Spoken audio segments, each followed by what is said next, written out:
6월 16일 복된 이었지만 하나님께서 우리에게 주시는 귀한 말씀은 잠언 24장 23절에서 34절의 말씀입니다. 세상을 향한 적당한 말을 준비하라 라는 제목으로 같이 말씀 나누도록 하겠습니다. 사람들은 보여지는 것에 주목하는 오늘입니다. 보여지는 것에 현혹되는 것인데 결국은 그 탐욕 때문에 그렇다라는 것을 여러분 아시지 않습니까? 하나님께 마음을 온전히 내어 맡긴 자라면 재판할 때에 낯을 보아주는 것이 옳지 못함을 인지해야 합니다.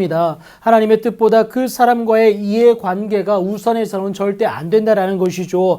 악인에 대하여 옳다 하는 것은 하나님의 뜻을 외면하는 것이 될 뿐이기 때문에 그렇습니다. 그렇게 하나님의 뜻을 저버리면 백성에게 저주받을 뿐만이 아니라 국민에게 미움받게 될 것을 오늘 본문은 말하고 있습니다. 그 탐욕이 드러나기 때문에 그렇죠. 이는 하나님이 정하신 것에 대해서 내 생각과 경험만으로 판단한 어리석음으로 인함입니다. 하지만 그 잘못에 대해 하나님의 말씀에 근거해서 적당한 말로 대답하는 것, 그러니까 올바른 대답, 정직한 말이란 의미입니다. 그것으로 대답하면 분명히 견책하는 기쁨을 얻게 됨을 분명히 말하고 있지 않습니까? 그리고 그 기쁨은 하나님으로 인한 좋은 복을 받게 할 것인데 그 적당한 말의 견책이 그에게 입맞춤과 같기 때문에 그렇습니다. 그러니까 뼈아픈 이 한마디가 오히려 상대방을 향한 애정의 표현이 된다라는 것이죠. 누군가에게 이러한 견책을 전해주기 위해서는 우선 내가 먼저 성실하게 내 삶을 세워가는 것이 필요함을 여러분 꼭 기억하시기 바랍니다.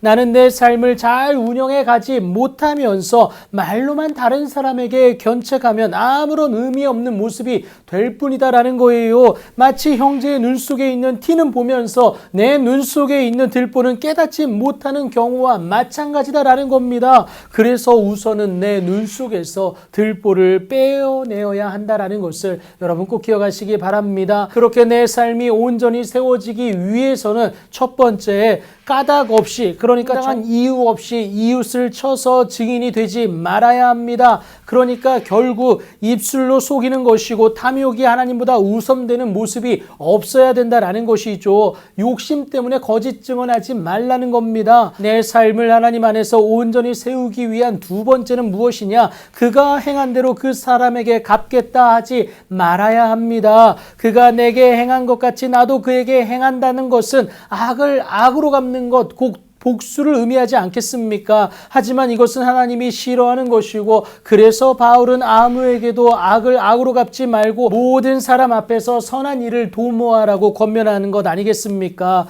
베드로는 그 선한 일을 두고 도리어 복을 빌라고 이를 위하여 너희가 부르심을 받은 것 아니냐고 말합니다. 하나님 안에서 세워지기 위한 방법임을 여러분 꼭 기억하시기 바랍니다. 은혜를 누리기 위한 마지막 세 번째는 무엇이냐? 좀 더 자자, 좀 더 졸자, 손을 모으고 좀 더 누워있자 하지 않아야 된다라는 거예요.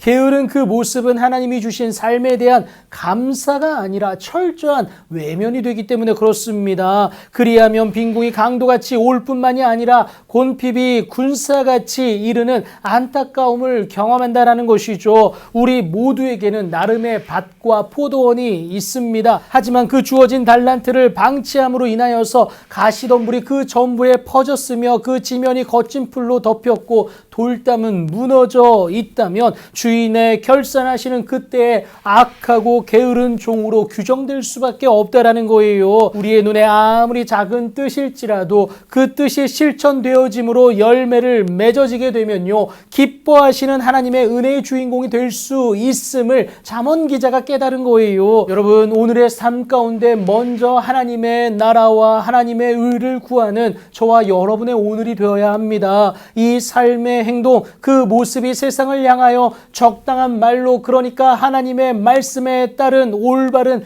대답이 될 수 있기 때문에 그렇습니다. 그렇게 세상에 대하여 답할 수 있는 그 적당한 말, 하나님의 말씀에 온전히 입각한 그리스도가 주인된 그 삶의 모습을 살아내므로 답해 줄 수 있는 여러분들이 되셔야 합니다. 그 답이 있는 삶의 한 절 한 절을 하나님은 반드시 기억하사 그의 합당한 은혜로 저와 여러분에게 보답하실 줄 믿습니다. 그 은혜의 주인공으로 오늘도 기꺼이 살아내는 여러분들의 복된 오늘이 되길 예수님의 이름으로 축복합니다.